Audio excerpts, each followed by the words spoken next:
Success is not built on success. It's built on failure. It's built on frustration. Sometimes it's built on catastrophe. Navjot Singh Sidhu. My friends, you just got to stick with it. In fact, the more you fail, the quicker you may be getting to your success. You learn from those fails. I learned so much more from the things that don't go my way than from the things that go my way. I always love when someone gets into the market. When we have one of these time periods like from April all the way up through July of this year, and you jump in and things just go your way, go your way, go your way in the S&P and the NASDAQ, and you think you're a genius. You're buying, you're selling, you're jumping in, you're getting out, you're jumping back in, and it's just beautiful. And then all of a sudden, all your dreams crash when we see a down move like we saw in July into August, where things just roll over hard and you lose all that you had built because now you think you are the answer to trading. And things pull back, get a little squirrely, and the next thing you know, you get hammered. So again, each and every day, 10 to 15 minutes, that is all we ask. Let's jump into these charts.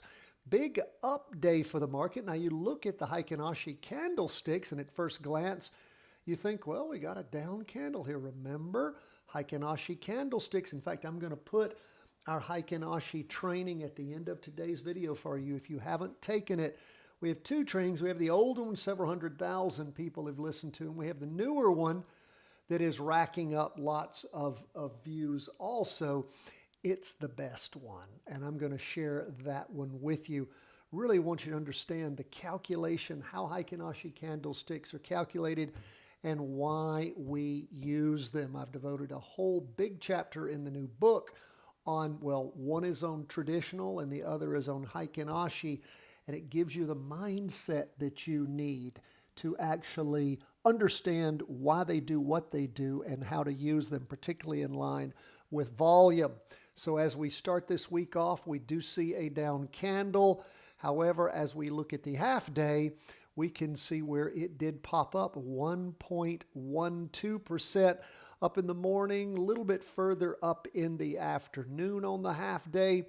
We look at the 2-day candle. Again, we are not reaching the low of the prior nor the low of the prior on the weekly.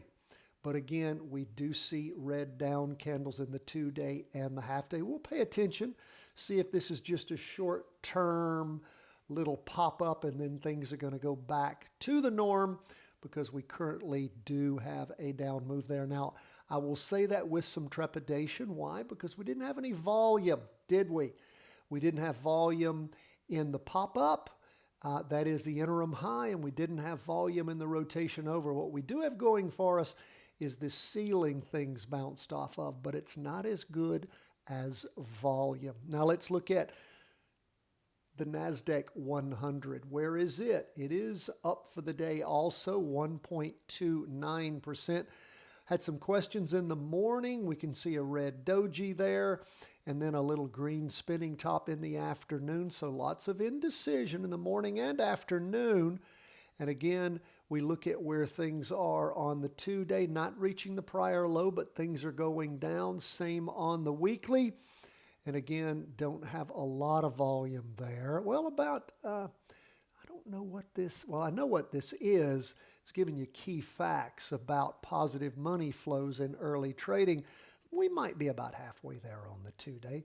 Did have decent volume in the morning, we can see on the half day. So again, is this going to be a short-term pop-up and then things will revert to the norm, which is down? I'm guessing that is probably it. But again, we don't have the volume to help us see that, because remember, volume goes with price action. And when you have volume that backs up what price action is telling you or explains it to you, when there is a question about it, then you know. We don't know because we didn't have the price action. Now let's look at where we are with 20-year U.S. government bonds. They were up a little bit, 0.43%, pushing right up on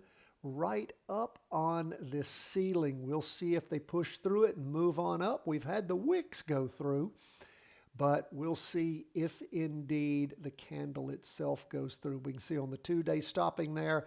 Half day did push through in the afternoon, so maybe things will go further. We saw that happen back on Friday morning, but then of course things popped back, well, set right below it or on it, like we saw on Friday afternoon and Monday morning, and then popped up Monday afternoon. So we'll keep an eye on it.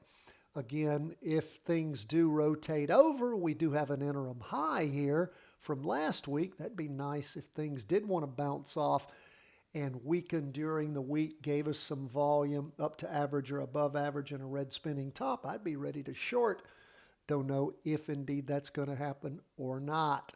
What's up with gold? Up 0.42%. Again, had a ceiling here on gold. Hasn't been able to penetrate it. Doji last week. Little green candle with a little wick on top this week. We shall see. Volume hasn't been helping us out. We did hit average volume with the interim high back on the 19th.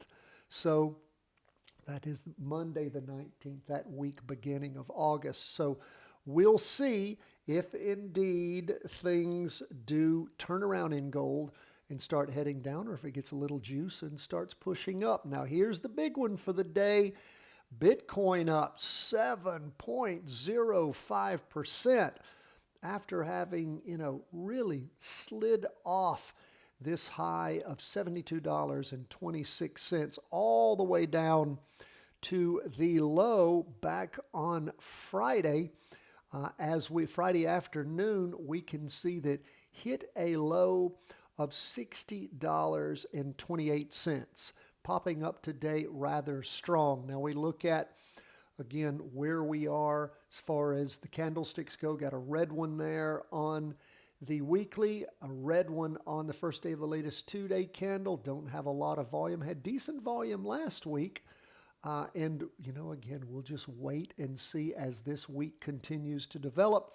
Will these up moves cave into what looks like a lot of red across the chart and roll back over? We'll keep an eye on it. By the way, did you check out that special training that we put out for you yesterday, giving you an idea, putting together the Heikin-Ashi candlesticks and the volume when it comes to understanding Bitcoin, not just now, but in the past, where we are now and where it might be going in the future for your future practice trades.